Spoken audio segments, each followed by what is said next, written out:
Welcome back to part 4 in the series of why you should do business with the government.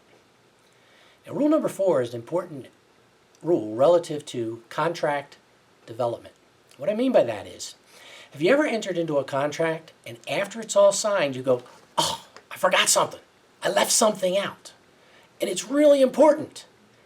Well, the problem is, in the commercial world, if it's not in the contract, it's unlikely to be added later unless both parties agree. Certainly you can agree to most anything after the fact and document it as an amendment to the contract. But the government has another very unique trait about it.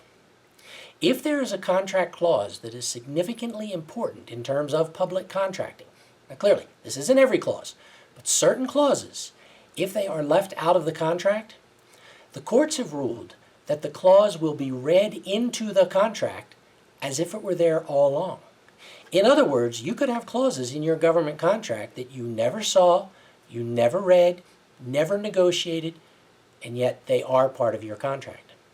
One of those clauses, and the clause that actually established this precedent in the courts, was the termination for convenience clause. In that particular case, the clause was clearly left out of the contract. A later contracting officer decided they didn't need the contract, terminated for convenience, and the contractor said, oh no, clause is not in my contract. You can't do that.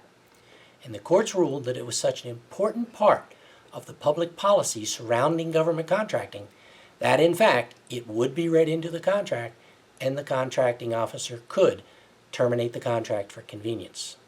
So be very careful that you understand what's supposed to be in the contract and what's not supposed to be in the contract, and make sure that you read all of the clauses carefully and understand them. This has been rule number 4 in why you should do business with the government, but only if you know the rules. Come back for rule number 5 later.